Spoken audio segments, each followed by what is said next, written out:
Pemirsa apa kabar? Mari kita ikuti Warta Berita PTS tanggal 26 September. Kementerian Ketenagakerjaan mengadakan rapat peninjauan upah minimal pada hari ini. Rapat telah berakhir dan hasilnya telah keluar. Upah minimal dinaikkan dari $28.590 menjadi $29.500, sedangkan upah per jam dinaikkan dari $190 menjadi $196. Hasil rapat telah keluar, upah minimal akan dinaikkan dari $28.590 menjadi $29.500. Upah per jam dinaikkan dari $190 menjadi $196. Dalam rangka menyampaikan aspirasi kepada Dewan Peninjau, sejak pagi sejumlah serikat pekerja telah berkumpul di luar gedung Kementerian Ketenagakerjaan dan meminta kenaikan upah minimum untuk menangkal inflasi. Mereka menekankan agar upah minimal harus disesuaikan sebanding dengan kenaikan harga barang.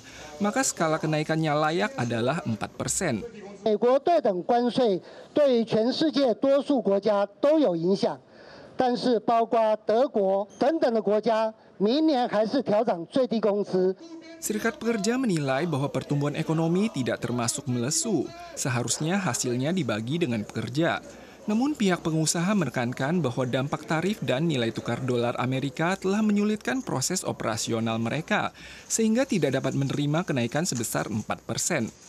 因为关税的关系，我们台湾的关税是20%，来影响整个我们的资方的成本。 Kementerian Ketenagakerjaan menyatakan bahwa ketidakpastian akibat situasi perdagangan internasional, kinerja ekonomi Taiwan selama setahun terakhir dan kondisi kalangan berpendapatan rendah telah menjadi fokus utama pembahasan rapat Dewan Peninjau Upah. Standar upah minimal terbaru ini akan resmi berlaku per 1 Januari tahun depan. Fuochu Street di Desa Kuangfu, Kabupaten Hualien dikabarkan kembali tergenang air sungai pada dini hari ini. Tim penyelamat terus melakukan upaya pencarian sepanjang hari. Rekaman udara juga menunjukkan adanya rumah di sekitar Danau Cili yang tertimbun lumpur. Tim penyelamat diangkut dengan helikopter untuk melakukan pencarian di sekitar lokasi bencana. Warga merasa tak berdaya menyaksikan air menggenangi rumah mereka. Fuochu Street di Desa Kuangfu, Kabupaten Hualien awalnya merupakan area yang terdampak parah akibat banjir. Tak diduga sungai kembali dikabarkan meluap tanggal 26 dini hari. Warga saling mengingatkan untuk bermalam di tempat penampungan. Petugas penyelamat sibuk memampah korban, namun lumpur membuat mereka sulit bergerak dan mereka juga tergelincir. Lumpur memenuhi area bencana. Selain itu, rekaman udara juga menunjukkan adanya rumah di sekitar Danau Cili yang tertimbun lumpur dalam skala besar.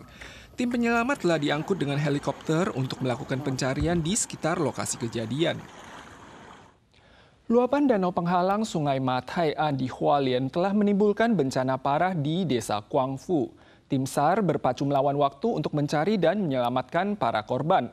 Sementara itu, Tentara Nasional juga diberikan wewenang oleh Presiden Lai Ching-te untuk memasuki rumah dan membantu warga. Sejumlah SLSM juga menyumbang pakaian ke gereja untuk disalurkan kepada para korban. Petugas SAR Taichung menepis ranting dan sampah dengan tangan dan menemukan jasad seorang pria di bawahnya.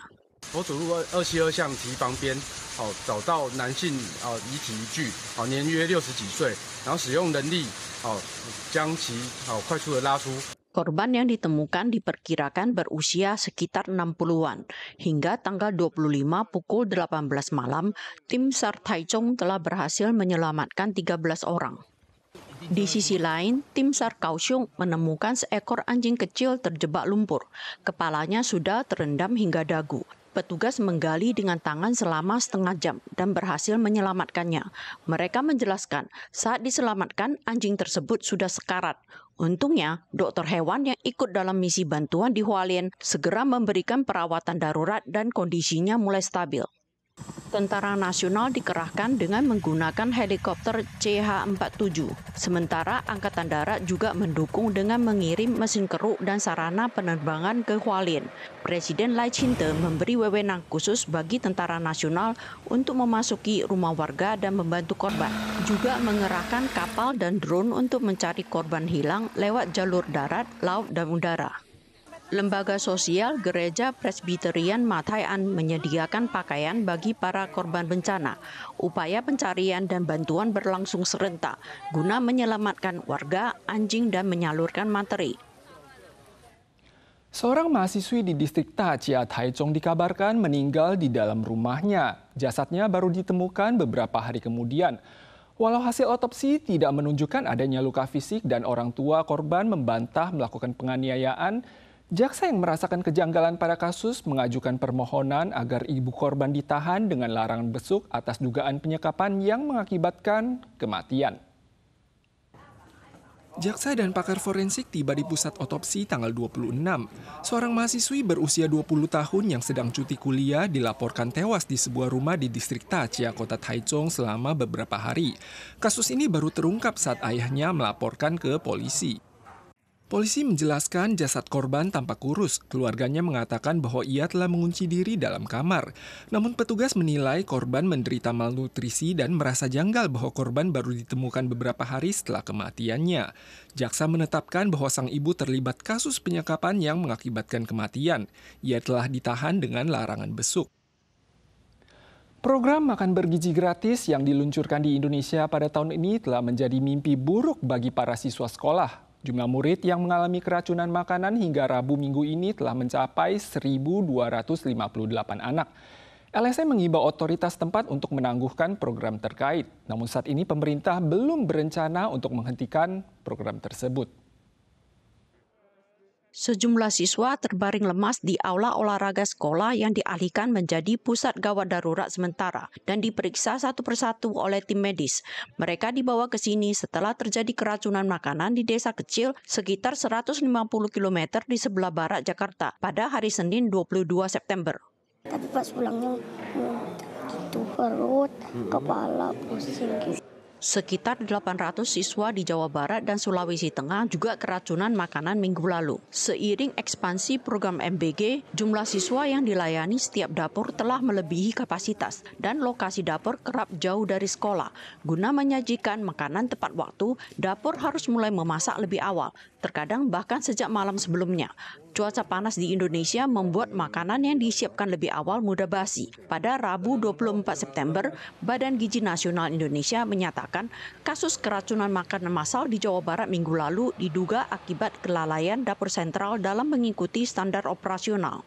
Tabel uji organoleptisnya dilihatkan ke saya, terus dicek juga gitu sama saya. Sejak program MBG dimulai Januari tahun ini, setidaknya 6.452 siswa di seluruh Indonesia telah mengalami keracunan makanan. LSM mengimbau agar program tersebut dihentikan. Namun tanggal 24, Menteri Koordinator Muhaimin menyatakan tidak ada rencana untuk menghentikan program tersebut. Pemirsa sekalian, sekian Warta Berita dari PTS. Kita sual lagi di lain kesempatan. Sampai jumpa.